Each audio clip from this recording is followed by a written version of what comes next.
Hello everyone, hope you're doing well. As usual, when it comes to Gaijin, the way to work out what they're going to do next is not just from leaks or not just from dev blogs or updates, it's actually looking at their other products, because Gaijin is a huge entity. It's a massive publisher, and they have a million things under their umbrella. They even recently announced that they have this kind of like Minecraft-esque game coming out, which is being developed by a different development house, but as usual, it is going to once again be under the Gaijin umbrella. So this game is actually called Cubic Odyssey. It's on Steam if you want to check it out. It looks like it's going to be single player, but also co-op, so we might actually give it a go in the future. Looks pretty fun. But anyway, today we are talking about another Gaijin product that shows the next stage of what's going to happen in Standard War Thunder 2. Before we had a look at Aces of Thunder, with the VR game that is coming out, which is using World War II vehicles from War Thunder, but also is using First World War vehicles that have just not been seen before, which is really cool. And now it's time to turn our gaze to War Thunder Mobile. War Thunder Mobile has been expanding in leaps and bounds over the last year. It is actually insane how much content is in that game right now. They do so many different updates, it is actually really hard to keep track. They've recently just added the Leopard 2A4 platoon, along with the TAM2C, the Weasel, the Panzer Haubitz 2000, and even the Foch and the TPK 6.41. And when it comes to aviation, they've added a bunch of stuff like the Tiger Cat, the AC-9UT, and also the F8F1B2. And they're really just going ham when it comes to the additions. And one of the areas that War Thunder Mobile has been miles ahead of War Thunder on is, of course, the naval area of it. And once again, they're continuing. Another missile cruiser has been added to the game, the USS Virginia, which has turned up.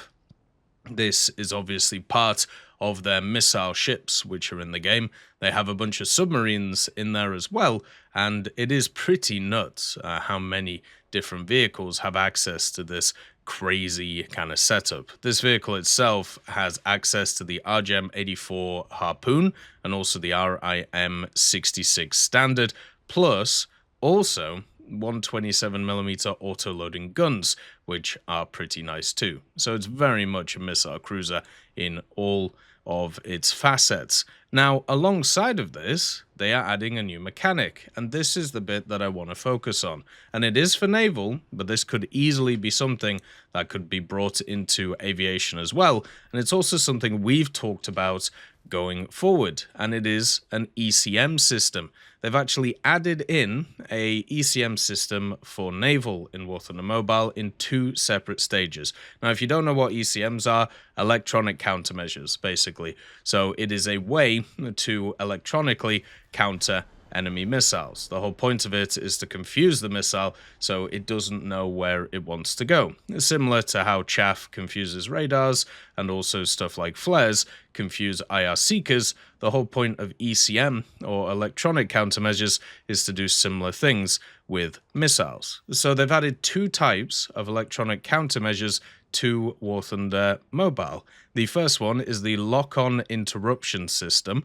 Basically what this does is it interrupts the targeting of enemy missile launchers by silencing the radars of all enemy ships for 15 seconds. So what you can do is you can literally click a button and it just means that the enemy cannot fire missiles for 15 seconds, so neutering their systems, which I feel like might be a little bit too far in terms of actual War Thunder, but it shows you what they're doing.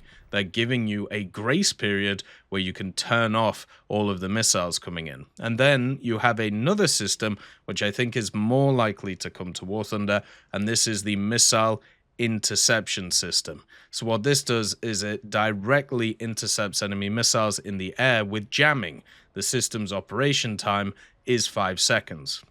So if you see a bunch of missiles being launched at you, what you do is you tap the button and it basically jams the guidance of the missiles for 5 seconds, so they will lose their guidance on you as a vehicle. Now, there's a bunch of other stuff that they could chuck into, naval machines. Technically, you have stuff like chaff, right, which actually does exist in naval forces. Obviously, with the missile age, they had to come up with countermeasures too.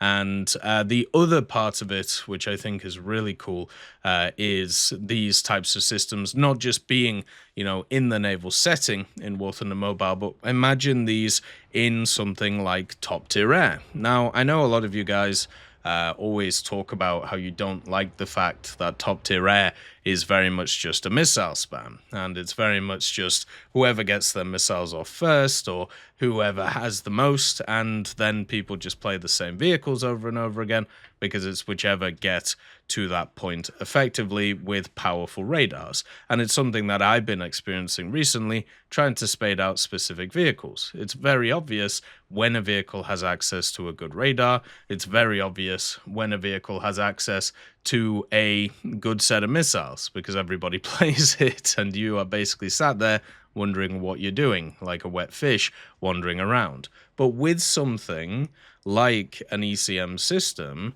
that would mean that it would give life to vehicles that maybe don't have as much access to it. Now, the difference between War Thunder Mobile and, well, War Thunder is they try and be as realistic as possible when it comes to mechanics in War Thunder Standard.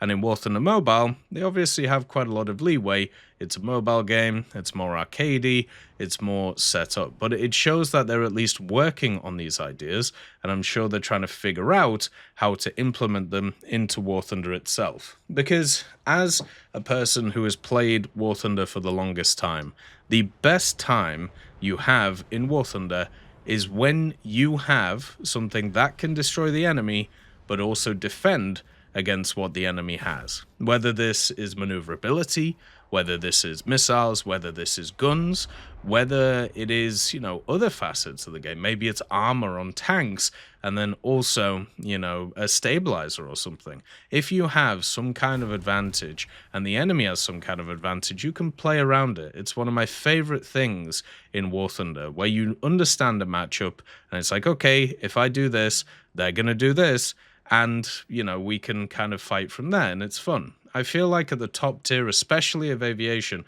there isn't that, right?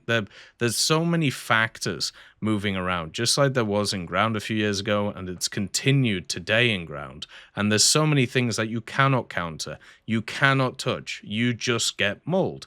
And that sucks. That really does. So adding in a system which is a defensive system where you are able to defend, in a specific period of time. As I said, I think the way they're doing it in War Thunder Mobile actually works pretty well, where you kind of do it on a timer. So it's like, okay, I see missiles coming in, I hit the button, it, lasts for 5 seconds, gives me a bit of breathing space, and then also it goes on cooldown, or it means that it can't be used for a while, or maybe you can only have a specific amount of charges in a battle, and it also is affected on which way you are positioned or turned. I think that would actually be really, really cool, and it would work fantastically well. So with the War Thunder Mobile news, it shows that they're working on these things. It shows how progressed, first of all, War Thunder Naval is in terms of, War Thunder Mobile is in terms of the naval side of things, but it also shows that testing little mechanics to be used in different areas. And as if you watch any Gaijin products, one of the things they've talked about many times is they all work together in terms of these projects. They all have little teams which all communicate and share ideas, which is why if you have a look at Enlisted, why you have a look at War Thunder Mobile, why you have a look at Standard War Thunder, there's a lot of ideas shared across the board, and they all work pretty well together. And so always keep an eye on these things, because it can give you access to some pretty cool information. As always, though, I hope you have a wonderful day, and I'll see you next time. I'd just like to thank GMG Smiley, CD Beans, Chieftain Mike, EMN3 Galaxy, Tulio Pontecorvo, Brendan Quinn, Carrion Crow, Gus Irenicus, Pyman, Wartinder, Teddy, Daniel Stanton, Martinez, B. Young, Ozzy Panzer, Alan Hacker, Liam Shia, Opium Prime, Lafouche, Sem, Aslan, Uncle Bean, and Derek R. for supporting the channel.